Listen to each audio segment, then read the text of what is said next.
Alors bonjour, je m'appelle Jeanne-Marie Rouguira, je suis originaire du Rwanda, je vis au Québec depuis maintenant 30 ans, donc je devrais dire plutôt que je suis une Québécoise d'origine rwandaise. J'enseigne à l'Université du Québec à Rimouski dans les programmes en psychosociologie où je travaille depuis 1998 à peu près. C'est un travail, comment je dirais, c'est une chance exceptionnelle que j'ai eue en fait d'avoir accès à ce poste-là parce que c'est un travail qui accompagne, qui forme des accompagnateurs du changement dans les systèmes humains complexes. Que ce soit une personne, un couple, une équipe, une organisation, une communauté, partout il y a des humains qui sont en changement et qui souvent ne savent pas comment gérer leur propre transition. Nous formons des gens pour faire ça. Et je disais que le cœur de ce métier-là, c'est l'attention à la relation. Et donc, pour moi, qui venais du Rwanda, avec ce qui s'est passé au Rwanda, j'étais encore jeune, mais j'avais l'impression que mon peuple avait vécu un déficit relationnel. C'est plus qu'un déficit, c'est un échec relationnel. Et pour moi, avoir à enseigner la question relationnelle toute ma vie, c'est comme une réparation de ce truc-là. Et pouvoir accompagner les autres et enseigner à prendre soin de la relation, ça me permet de réparer ce truc-là. Ça m'a fait beaucoup de bien.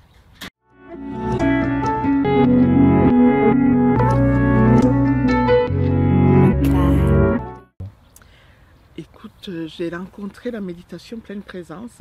À l'époque, ça ne s'appelait pas encore la méditation pleine présence. Il y a très très longtemps en fait. Je venais d'arriver au Québec et j'étais en pleine dans la crise du génocide du Rwanda avec toutes les problématiques humaines qui sont à côté de ça, des enfants qui étaient au pays, des gens de ma famille qui étaient dans des camps de réfugiés, plein de morts. Et évidemment, la bouchée était trop grosse, quoi. Je n'arrivais pas à l'absorber. Et comme j'étais dans une posture, j'étais immigrante, il fallait que je devienne réfugiée pour pouvoir faire venir mes enfants.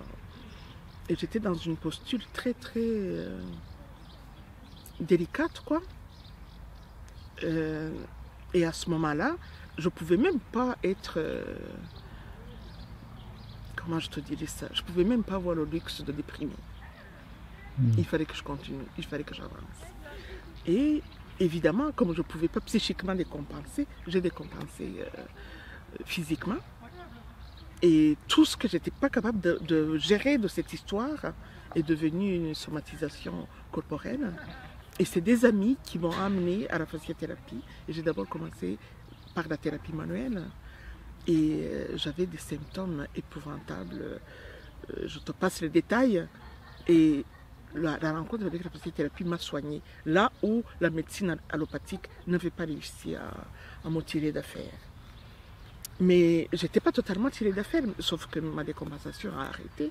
Et j'ai compris que il fallait que je continue si je voulais me sortir de la catastrophe dans laquelle nous étions collectivement pris et que moi et ma famille, on était pris dedans aussi. Donc j'ai continué de me faire traiter, de faire des stages. Et c'est quand je me suis rendu compte que le travail de la fasciathérapie, le travail manuel, avait des effets sur ma psyché, avait des effets sur ma pensée. Et que quand j'étais sur une table et que mon thérapeute me traitait, j'avais accès à des intuitions, à des idées, à une créativité que je n'avais pas quand elle avait pas ses mains sur moi. Ça m'a posé un gros problème parce que je me sentais dépendante de mon thérapeute. Et j'ai commencé à faire de la gym sensorielle et de la méditation parce que je voulais acquérir plus d'autonomie. Je voulais savoir comment m'amener moi-même à l'intérieur de moi. Et pour l'Africaine que j'étais, c'était complètement... J'étais, africaine, de deux, j'avais étudié en phénoménologie. Les phénoménologues, qu'est-ce que nous disons? Nous disons que nous sommes les premières personnes qui savons l'expérience que nous sommes en train de vivre. Et là, j'étais avec un thérapeute qui connaissait mieux que moi le chemin pour aller à l'intérieur de moi. Et j'étais complètement déboussolée quoi, par ce truc. Et il n'était pas question que je laisse les autres avoir accès à mon intériorité où je ne suis pas moi là. Et donc j'ai commencé à m'intéresser à la méditation pour ça.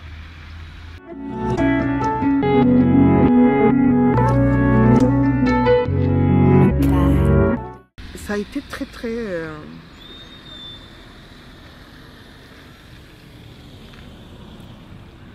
très génial en fait.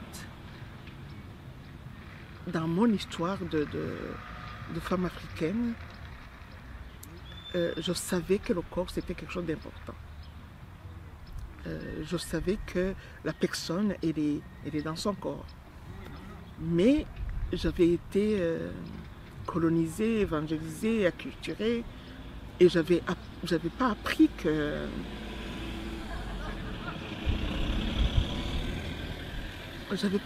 j'avais de l'intériorité. Je pensais que ce qu'il y avait de plus précieux était au-delà de moi. Il y avait un Dieu au-delà de moi, il y avait les autres au-delà de moi. Et c'est surtout ça, le trauma colonial. Qu'est-ce qu'il fait le trauma colonial? Il nous apprend à ne pas nous aimer et à idéaliser l'autre, le colonisateur, sa pensée, sa science, sa manière de faire, puis à mépriser notre langue, notre culture, notre histoire, notre corps, notre couleur de peau, tout ça là.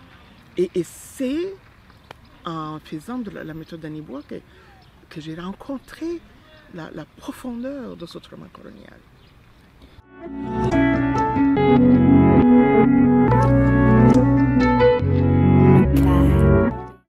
Ouais.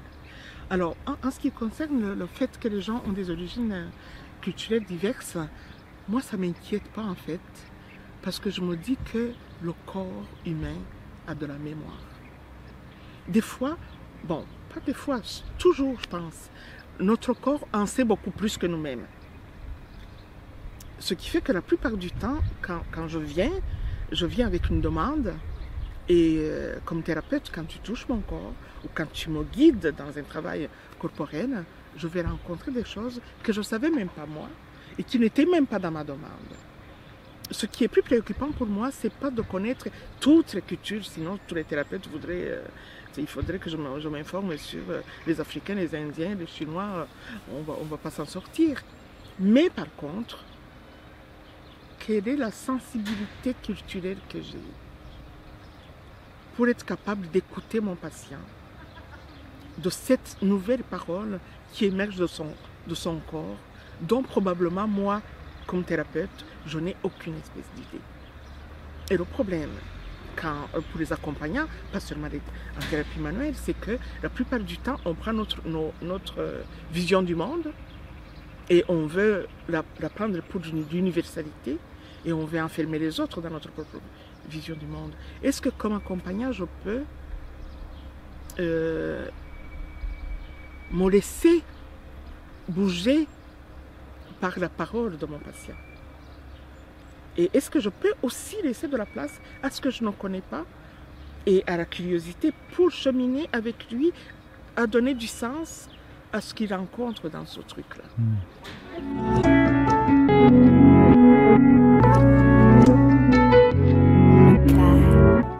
J'ai le sentiment, en tout cas moi, si je formais des soignants corporels, surtout ceux qui travaillent avec le corps, je leur dirais de ne jamais oublier que notre corps porte une histoire qui dépasse les personnes. Et que cette histoire-là n'est pas nécessairement connue par le patient, mais encore moins par son thérapeute. Et que ce qui est important pour moi, c'est l'ouverture, c'est la stabilité du thérapeute, c'est la capacité d'entendre des choses auxquelles je ne m'attendais pas et être capable de les accueillir et de laisser questionner et agrandir mes propres cadres. Et pour ça, tu posais la question sur l'importance de la méditation pleine présence. Moi, à mon avis, la méditation pleine présence permet de faire ce que Danibois appelle un point d'appui. Et du coup, c'est comme tu fais silence, tu fais taire toutes les autres voix. Tu fais de l'espace. Et dans cet espace-là, tu as de la possibilité d'accueillir ce qui s'amène. sans pour autant que toi, comme thérapeute, tu sois mis en danger. Que toi, comme thérapeute, tu sois mis en difficulté par le fait que tes cadres je sais pas, théoriques, pratiques, professionnels, voire même les cadres éthiques de ta profession n'ont pas prévu ce truc-là. Il faut que moi, en tout cas, je ne peux pas me sentir en sécurité si je ne sens pas que tu es assez solide et assez vaste pour accueillir même ce que tu ne connais pas. Et que tu ne vas pas me réduire toujours dans tes cadres à toi, quoi.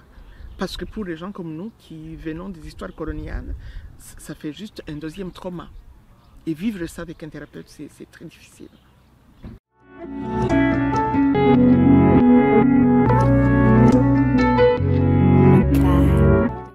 Mais en fait, la question ne se pose pas en sciences humaines, je crois.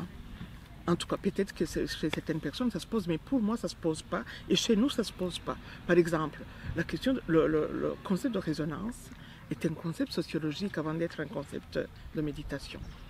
Il y a un gars, j'ai oublié comment il s'appelle, qui vient d'ailleurs d'écrire un livre là-dessus, un sociologue, j'ai oublié son nom, Rosa, c'est un sociologue espagnol qui vient d'écrire un livre sur la question de la résonance.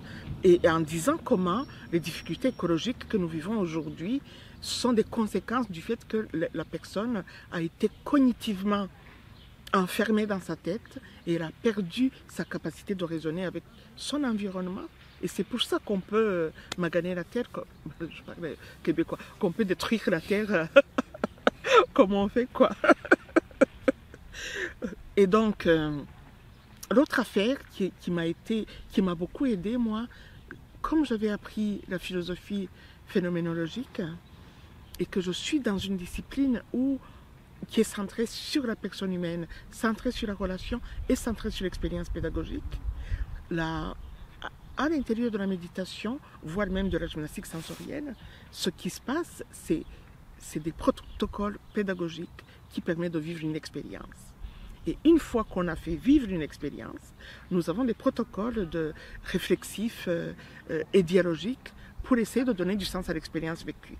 Et donc, ça fait totalement partie de nos cadres théoriques, de nos cadres pédagogiques, même que ça m'a aidé, parce que avant, on disait, il faut permettre à la personne d'accueillir son expérience sur le plan théorique de manière abstraite. C'est bien beau, mais avec la pratique de la méditation, par exemple, la personne est capable de vivre une expérience intersubjective. Je crée des conditions, elle vit une expérience et se met à expliciter et à discuter autour de son expérience, ce qui fait une expérience pédagogique beaucoup plus pertinente que ce que nous étions capables de faire. Et d'ailleurs, quand j'ai commencé à l'université à présenter la méthode d'Anniebois, je présentais ça comme une phénoménologie pratique.